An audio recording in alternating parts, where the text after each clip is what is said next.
Hello, everyone, and welcome to another episode of the Stuff HD Podcast GSP edition. This is our Thursday edition. It's all about the GSP, and which is mostly gaming, but we can talk about whatever. Yeah. And this is, as usual, Javier, aka Stuff, and with me we have Mr. Equis, Mr. GXP. Mr. GSP himself. We were deciding, hey, what do we want to talk about today? Something gaming. Yeah. There's Christmas is coming up. Yeah.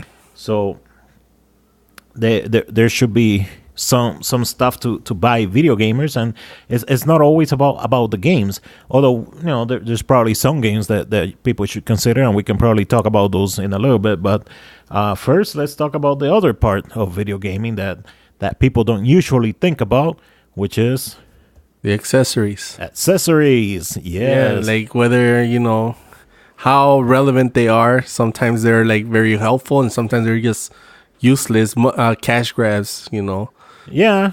Like the biggest example I can see is just like, especially during the Wii era, you just had tons and tons of accessories. Tons. Yeah, like even like nursing homes had like Wiis, and they had a bunch of... I'm sure there were some that we don't know about that probably were not meant for kids. Yeah. But I mean, it had a rumble. Anyway. Yeah, it did. So... I'm pretty sure. Yeah, let's not get into that because we don't know about that life. But no, accessories. A lot of times you know a gamer and you want to get them something, and right away you're thinking games. But there's stuff that we sometimes need as gamers. Obviously, the first one that I can think of, which is the one that most gamers actually end up needing, that we ourselves don't even think about. Like I myself find myself needing extra controllers. Yeah.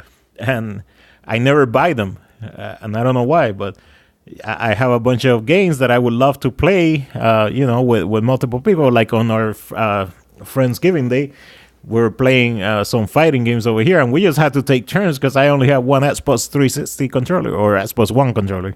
Yeah, it was a party of, instead of bring your own beer, it was like bring your own controller. Yeah, kind of. Except nobody did. And I could have easily just like walked to my apartment. Yeah, picked one up and came back. But I didn't. Oh no, because it was on a PC, right? It was on my PC. Oh, I mean, I had that Steam controller. I guess that would have worked. Not as well for fighting games. I don't think so. But yeah, you probably could have done that. But yeah, my point is, controllers are also a great thing to get kids and any gamer, because we need them. We just don't usually buy them because they're expensive, and for that much money, I would usually rather buy a new game.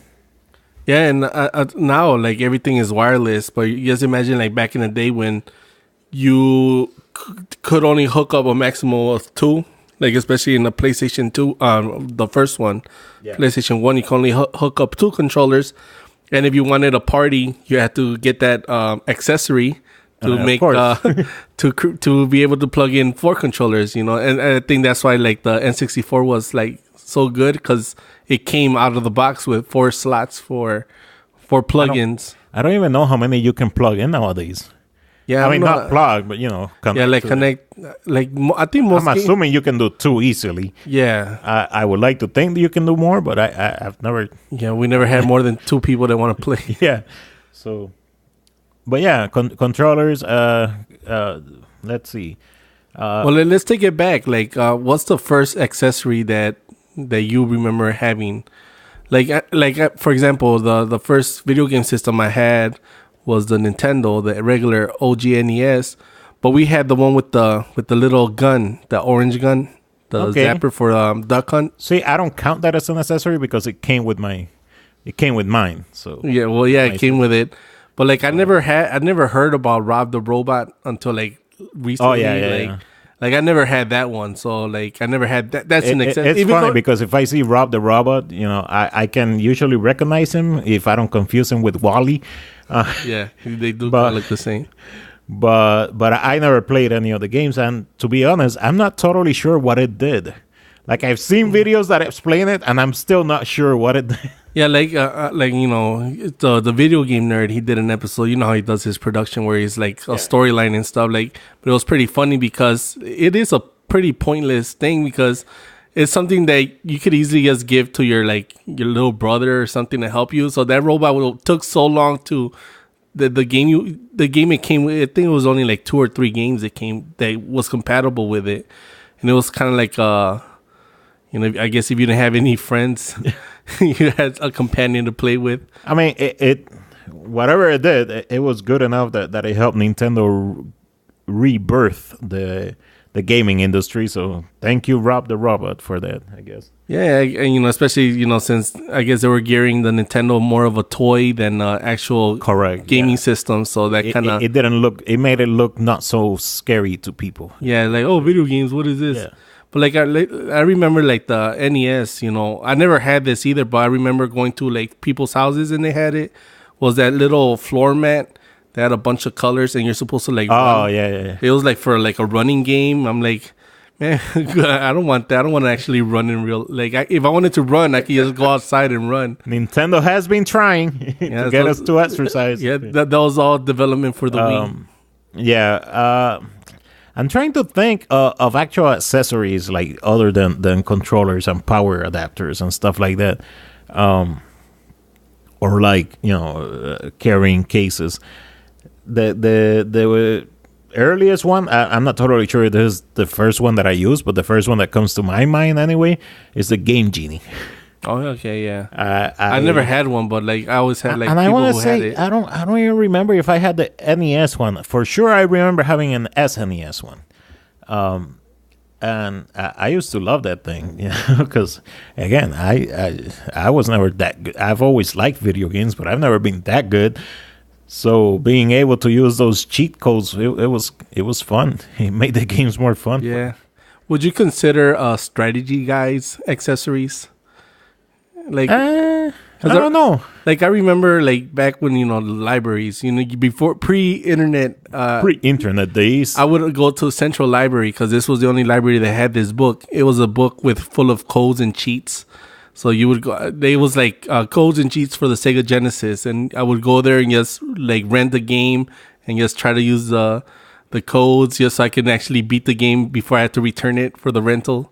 Yeah, back when I was going to the libraries, we didn't have video game stuff. So, yeah, so like I remember like looking for that, and then you can tell that people would like rent it, and they would because that book had like maybe like 20 pages in the back where you can write notes. Okay. So every time you would go there, you would find you would see somebody else's notes. Yeah, you would find notes. It was kind of interesting. Like you would like, oh, you discovered something. Here's a code. It's a type of forum.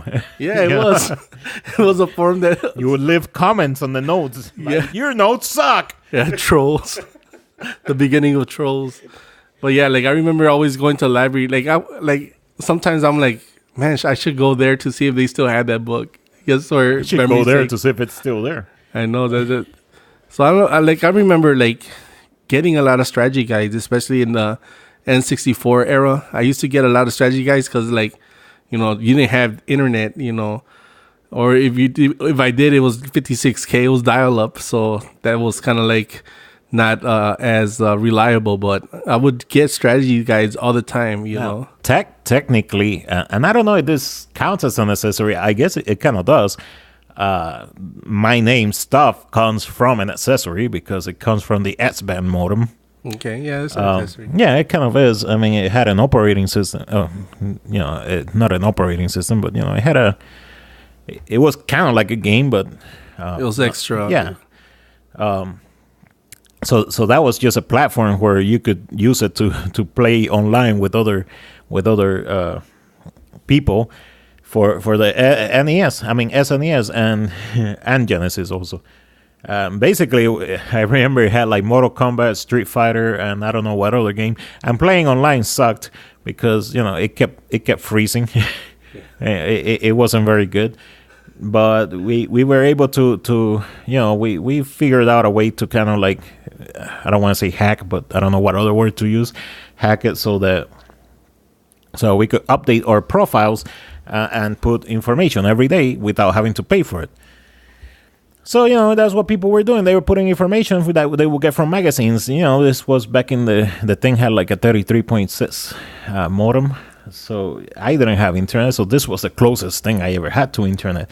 And we were able to send mail instead of Gmail. Okay. But it was, instead of email. Emails. But all we could do was send 5 lines of text. That was it. But back then, email was a new thing, So I was very happy with that, and we were. You were a pioneer. Yeah, we were pioneers. Back then, there were not that many people on the internet. Yeah, and I never heard of Expand or anything. So I would look at magazines, and they would actually, how nowadays on TV, just about everybody they put on TV, they put, this is like Equis, and then at L.Equis for Twitter or whatever. Well, back then, they would do the same thing with email. They would put people's emails. So I remember at one point I got an email from an EGM magazine. They put down the email for this video game school. Like they did an article about this video game school in Canada that Nintendo was doing. And they put the email to some of the developers that developed some game. And I decided to just write to one of them. And when the person wrote back, I was able to read. Now, they were writing back in a full email, so I could only read five sentences, like 5 lines at a time. So my email box my Xmail box was full because, again, I had that limitation. But I actually had a back and forth with this one lady that was at the school because I just thought it was amazing. And the fact, back then, the fact that I was able to just send this person a message and they wrote back to me, that was like mind blowing. But anyway, going back to the profiles things, we were updating our profiles every day and putting new information, whatever we found on our EGM magazines or whatever, Nintendo Power or whatever, we would write about it or we would write about whatever. So that's how stuff actually was born, because I started writing every day. I would actually update that thing every single day. And it was difficult because I didn't have a keyboard. I just had the SNES controller, so I had to go letter by letter. But I would actually update that every single day. And, when I started writing it, I didn't know what to call myself. I was like, well, I don't want to be anything specific. I don't want to be just games. I don't want to be just technology, because already you have people that were just about specific things. So I called myself stuff because I'm like, I want to talk about all kinds of stuff. Yeah, yes, about so that's actually how stuff was born, from an accessory. Yeah, that's interesting because, like, being on the forefront of those little things, it's amazing. I think like we grew up in an era where we were able to see a lot of things develop. Like now, if you're born now, you have all these things already. They're already here, so that's all you know. Yeah. So like we had the opportunity to be before the internet. Think about it. After the internet. Anybody that was born after 2007, what have they really seen? Yeah. Like back in the day, we kind of had an excuse to be kind of ignorant because we couldn't just Google stuff. Like now, like no kid can go like, what is this? Like, go Google that shit. Like, it's so easy to Google that. But like before, like you actually have to go to the library and research. And a lot of times I think about this, and well, not a lot of times, but I do think about this sometimes, and I'm like, I'm thinking about back when my parents were kids. Yeah. Like all the stuff that they got to see become, because they grew up without electricity, without running water. So I'm like, okay, you guys got to see electricity come to the house. You guys got to see running water. You got to see go from using a toilet outside or a latrine outside to using an actual toilet inside. You got to see the fridge, the stove, so many different things. I'm like, yeah, I got to see computers. That's about it. But still, it's kind of cool. You created the internet, though. Yeah, in a way. But it's just. I still kind of jokingly, obviously, I say that back in the S-Band days when we were doing that, I'm like, we created blogging, because that was basically it. Those were daily blogs that we would update. 5 lines at a time. That's why on the S-Band modem you had up to 4 profiles that you could put.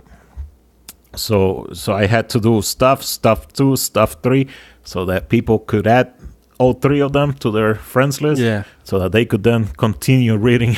Just imagine, like, I know this kind of going off the topic, but just imagine if you were like maybe from a more richer family, right?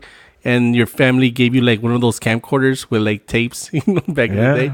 Just imagine you had the forefront to record you doing all those things. Yeah, that would have been awesome. You could put it now on YouTube, and people could actually see like how things develop as they went along. We had that forefront, but we didn't. Yeah, we didn't have cameras. Like, what was the camera where you actually had to put a whole VHS in there? Yeah, back then, 93. That's about the big VHS ones. I could have only dreamt about getting one of those. I didn't get a video camera until 94. I had one. Like I remember my uncle had one of those. Was it my uncle? Yeah, or my. Mine was a VHS. My grandfather, they had like the actual where you put the whole VHS. Yeah. But I remember when you put it on your shoulder. Yeah. Like I remember when my mom bought her the first camcorder. It was a Panasonic, and I remember just like grabbing that and just recording any bullshit, like just because like, oh, it's a camcorder, like. I actually never recorded any of my video game stuff, but I did record my family a lot. Yeah, family. Back then when I first got it, afterwards, after a while, you kind of forget about it and you stop recording. I should recorded more video games instead of my family. My family, everybody was always like, "Nah, don't record me." Now they love watching those videos. It's like, oh my god, I was so much younger, blah blah blah. Yeah. It's like, now you want to see the videos, right? But when I was shooting them, you're like, oh, no, don't. Yeah, like, don't post, like, but now people do it, don't post it on Instagram, like, yeah. Back then it was just like, I don't want to, I looked, because they always say, like, you look fatter on the camera. Yeah. You look uglier. Like, no, I look fat because I was fat. Still am, but. Anyways. You were saying? No, like, man, but yeah, definitely I should have recorded myself playing video games a lot more. That would have been more monetized. I could have monetized a little bit more. Whatever. Anyways, to accessories. So like we left out at the NES. How about Super Nintendo? I just remember the Super Scope. Oh Super Scope. I forgot about that. There was no, I don't remember. Just maybe like 2 or 3 By the way, games. we didn't talk NES. I never got it. I don't think you ever got it, but there was the Power Glove. Oh, yeah, the Power Glove. Yeah, how can you forget that? I never had that. I never had one. I always wanted one just because it looked badass. And to this day, I still think it looks pretty damn cool. But I've never gotten one. Should they bring it back? Like, I'm pretty sure now you can do like a Bluetooth and... Like, will you still have to use that big... No, I want a version. I want a version of it that has an iPhone or an Android phone in it. Oh, how about a Power Glove where you can like slide your phone, kind of to like, and then you can kind of play or whatever. I don't know. Not to play, just if they can make just like winter gloves that look like that. Oh yeah, winter gloves, so that you can actually put your phone there. Yeah, and exactly. Then you can just like it could be like a cool little like a gimmick, like a better watch. Yeah, I don't know. That'll be pretty decent. That'll be cool. No, I just think it looks kind of cool, but I don't know. And it charges your phone too because it has like wireless charging. There you go. And it automatically heats your hands too. So hey, that'll be dope. Because of it'll try to run some kind of AR simulation on the phone. That way, the phone is gonna get so hot that it's gonna warm your hands. See? Yeah. There we go. Then, we just then the other hand would almost look the same, but it would be without the actual thing where you put the phone or whatever. Oh, then it's not gonna get warm. Yeah. Well, it's okay. We might have to use just regular batteries on that. Anyway, accessories. Do these count as accessories? I think they do. The Sega CD and Sega 32X. I don't know if they're accessory. They'll be more like add-ons, but yeah. But at the same time, they kind of are accessories because what really did they add? Like just higher graphics. I mean, okay, the Sega CD did add higher capacity. I guess you were able to play videos because you were able to save all that information, and it also gave a lot of games better audio. But that was such an abomination, just those three things stuck together. I used to think they were cool. Oh, no, the actual systems, it sucked. I used to have them all three. Not when I was growing up, but later as a collector, I had all three. And it was horrible because there was a power brick for each one of them. So on a regular outlet, you couldn't do it. And even when you had the power strip with multiple plugs, you still had to figure out some other way because each one would take like the space of 3 plugs. Yeah. So it was a pain, especially if your power strip the outlets are facing kind of like down. Yeah, you have to kind of line them up like that. It was like a gangbang on the power strip surge protectors. It sucked. but it's crazy. I wish they would have come up with a better way of doing it. But the thing is that there were a lot of electronics that had the power brick like in its own little thing, and then it had like the little regular 2-prong outlets. Yeah, but those kind of came later, I think. No, they were around. I mean, that came from Japan, man. I'm pretty sure Japan had that technology. Like they weren't gonna put the power. It was probably cheaper to do the whole thing in one. But here's the part that I couldn't quite understand. And maybe there was absolutely no way of doing it. But I'm like, okay, the 32S, you plug the thing on the cartridge thing on the Genesis. Like, was there really no way to push power through the cartridge? Maybe there really is no way. Maybe they never thought about doing that. But I'm like, okay, you already have power going to the Genesis. Just make it go up to the 32S also. Same with the Sega CD. Why couldn't it just be powered by the same?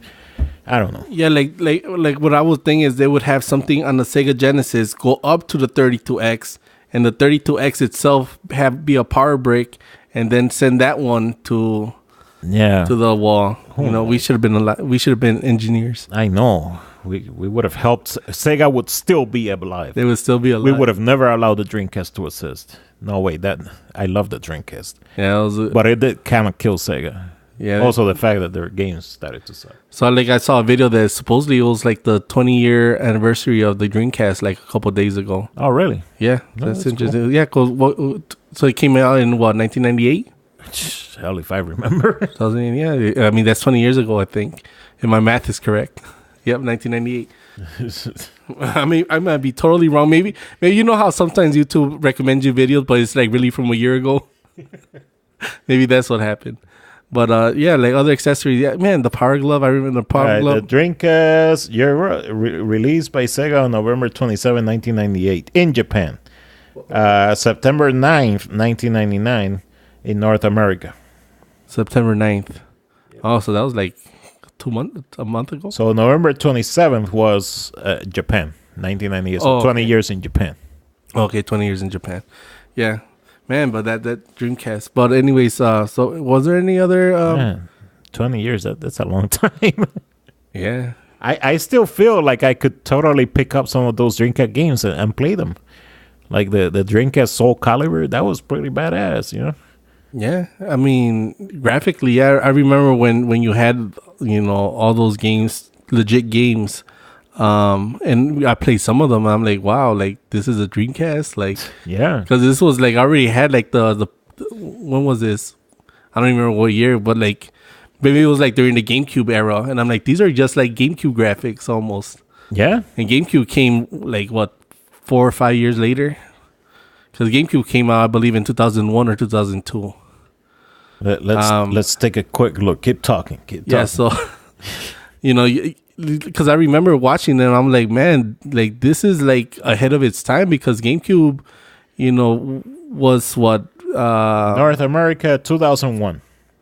So GameCube, North America and Japan. Yeah. So Japan probably a little bit sooner than that. So yeah, so they were ahead. Yeah, it says Japan and North America 2001. Yeah, so they're definitely like a couple years ahead, like. No, they were, and I don't know if that's. I'm just looking over here. It says developer Nintendo, manufacturer Nintendo, Foxconn. Foxconn. Boy. So anyway, yeah, the Dreamcast was pretty cool.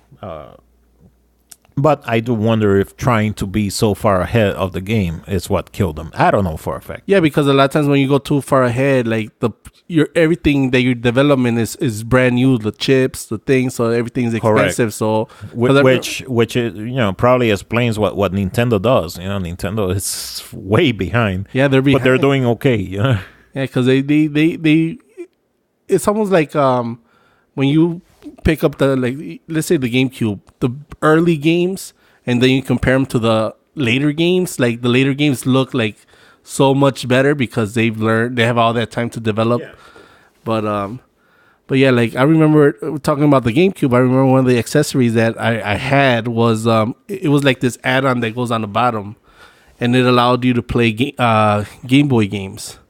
Like, for example, if you wanted to play like a Game Boy game on your TV. Okay. I kind of remember. It was kind of like the Super Nintendo Game Boy Advance. What was it called? I forgot what it was called. I remember this thing. I forgot what it was called. So it was kind of like the GameCube version of the Game Boy Advance for the Super Nintendo, where it was like a cartridge, and you would, hook a Game Boy game on top of it, and you'd be able to play Game Boy games on your Super Nintendo. So I remember having that and just being able to play like. I think it was just called the Game Boy Player, no? I'm not sure what it was called, but I remember like you hooked it up to the bottom because they had. I guess like the theory was, I remember reading it in the Nintendo Power. They would have they had all these different ideas of how they would connect things on the bottom of the GameCube. Like they were gonna do so Game Boy Player. I mean, people can't see it on the podcast, but I did bring it up on the screen, and it was called the Game Boy Player. Yeah. Little adapter that you put on the bottom of the Game Boy. I mean, of the GameCube. GameCube, yeah. And this was in 2003. Like I remember there Nintendo, because I had the Nintendo Power, and they just had like all these ideas of what they would add to the bottom of the GameCube, and one of the things was like a DVD player. Okay. And that was I remember. When that came on, because people had like the PlayStation 2 or whatever, and they're like, we'll be able to get DVDs soon, but they canceled that because that was too expensive. It wasn't worth it. Now, thinking of stuff that you put at the bottom of the system, do you remember the 64DD? I do remember that. I was kind of excited for that. Like I was because I was gonna be at the bottom of the Nintendo 64, right? Correct. And it was supposed to be like this game changer. It was supposed to be amazing. It wasn't CD based, but it was supposed to use some special discs. Yeah.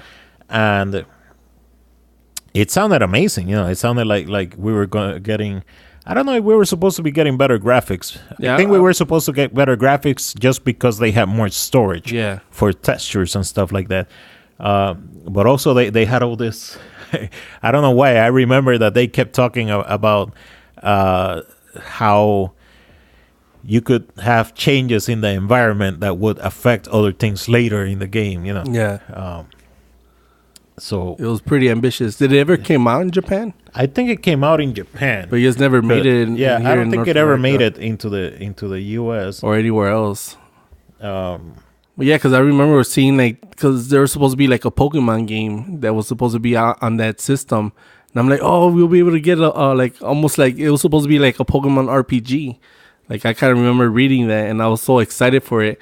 So I was kind of disappointed when I opened the magazines. They stopped talking about it because they would talk about it consistently in every issue, and then all of a sudden nothing. Yeah, it says here, the 64DD is a magnetic disk drive peripheral for the Nintendo 64 game controller developed by Nintendo. It was originally announced in 1995 prior to the Nintendo 64's 1996 launch. And after numerous delays, was finally released in Japan on December 1st, 1999. So they probably canceled it because they were thinking already about the GameCube. Probably. Yeah, so they kind of let's just the GameCube. But the funny thing is that they just stopped talking about it. They didn't even say, it's been canceled or anything. Yeah. Well, again, back then for many of us, I think in 1999 I already had internet, but we didn't have unlimited internet or anything like that. So I want to say 99. Was I still checking out the magazines? Probably not. But Yeah, 99. Yeah. I was pure magazines right there. I was probably using Nuke.com. That used to be the website for the Electronic Gaming Month magazine. Yeah, I'm afraid of going to Nuke.com now. I have no idea what's in it. Nuke, like a regular Nuke? Yeah, like Nuke. Well, I didn't know, like, there, like, I think, what's his name? Hassan Minaj. In one of his episodes, he went to like archive.com and he was able to like find like you can find old. So I wonder if you can do that to archive.com. Yeah, we'll check it out after the podcast. It's just funny that like the internet can like take timestamps of the internet at a certain period of time. No, archive.com, they've been doing that since the beginning of dawn, or no? Yeah. Yeah, that's interesting. But yeah, so I remember being excited for the 64DD because I remember like Donkey Kong 64 that it's actually archive.org. If you bought the game Donkey Kong 64, it would come with that expansion drive to give more RAM to your N64, because or else it wouldn't be able to run it. So that's another useful accessory that I remember getting.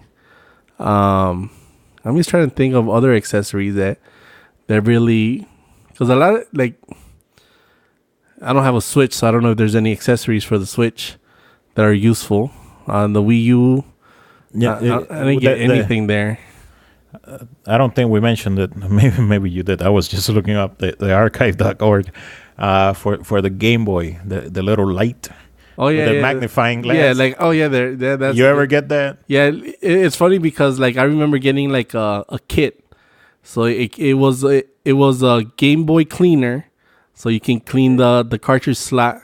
It came with the magnifying glass. It came with with the light, because Game Boy Color didn't have a backlight, so you kind of had to make sure you're playing it in the right lighting. The darker the better, I think. No. Was it the opposite? No, I think the Game Boy Color did have a backlight.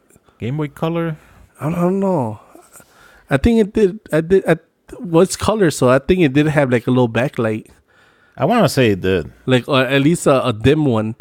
But yeah, I remember the magnifying glass. But it was those, like, it would be cool to play with it like for the first 10 minutes. After a while, you're like, just take it off.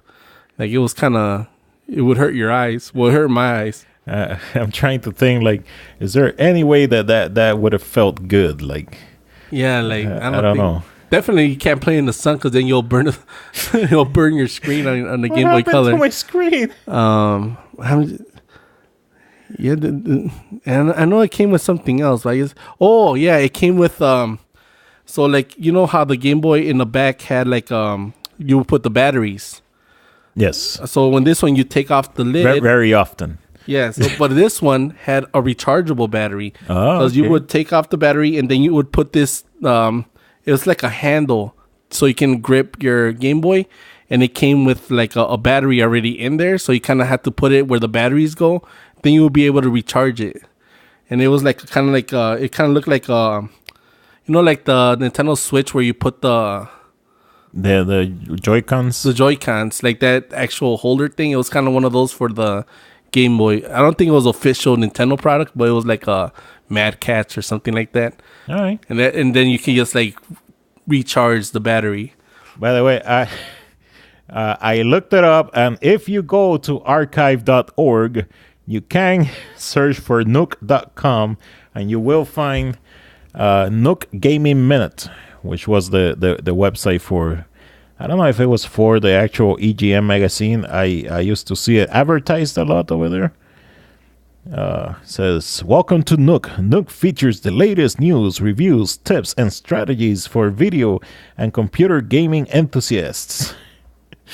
So, it's cool. But if you go without the archive, it doesn't take you anywhere. No, I don't even want to try it. Try it, man. I don't want the cops after me. Kind of like when we went to Dix.com. now it's safe. Now it's safe. You can go to Dix.com. Back then, it wasn't. Okay, let's go to Nook.com. You can go to Nook.com, see if see where that takes us. It doesn't take us. We might have to bleep this part out. I don't know.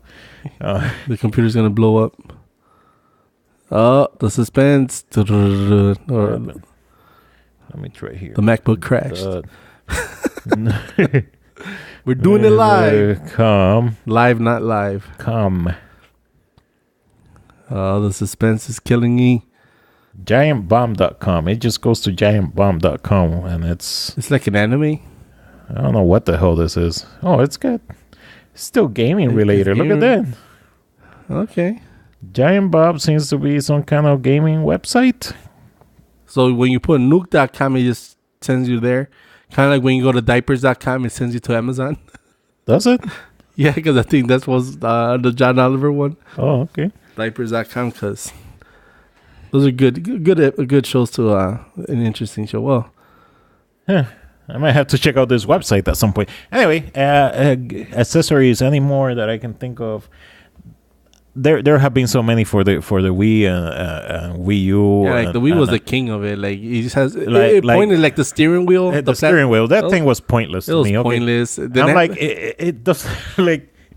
I understand that you can move it like a steering wheel, but not without a freaking axle holding it in place. You know. Yeah.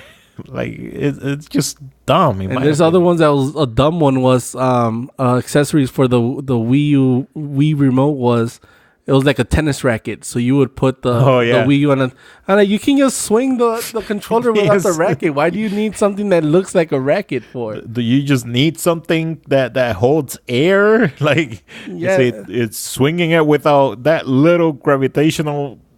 I don't know. Like does it add to your game? Like. I mean, I kind of want to say that it might make it feel more real just because it feels like you're holding an actual racket. But then I'm like, okay, if you really are looking for realism, are you gonna be playing tennis on the Wii? You know? Yeah, because it's still not gonna play like a real. It's the motion sensor is not 100% there like it is. It's not better like it is now. Right. So we are pretty much out of time, but one last one to go. One last accessory, the Nintendo Labo. Oh, the Labo. That's right.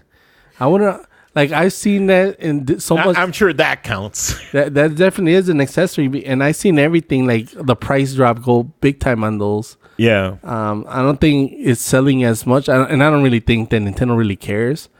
But, because it's just cardboard. Yeah, but it is just cardboard. They're selling us cardboard.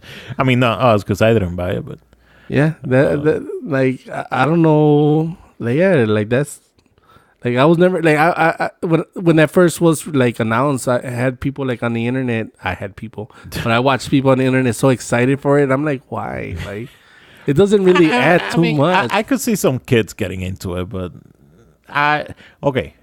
that's what I say. That I could see some kids getting into it.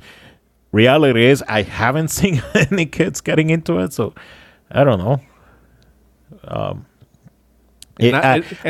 lot of it is kind of cool, and I definitely don't want to search on YouTube kids having fun with Labo. Like a lot of it looks cool, and I think that if they made plastic versions of some of those things, I probably would get them just for fun. Like if they were plastic and they were super cheap. Like the little piano, I'm like, okay, that would be kind of fun to play with for a little bit. Yeah.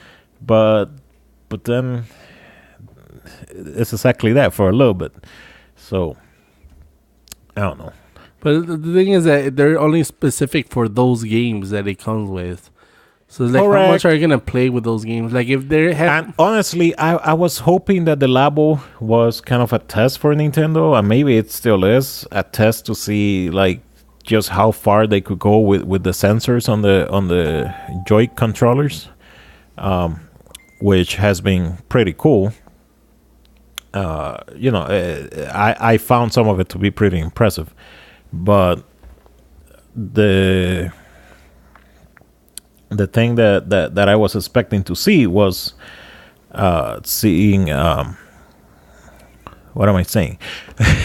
The thing that I was hoping to see is seeing more games that actually made use of those things, and I haven't seen any of it come out of it. So like things like the ability for it to do like a piano thing. I'm like, okay, that's cool. You tested it on the Labo, it works. How about using it in actual games? I haven't seen any of that being used yet. Anyway. Yeah, and I think it's one of those things that is just slowly going to drift away into obscurity.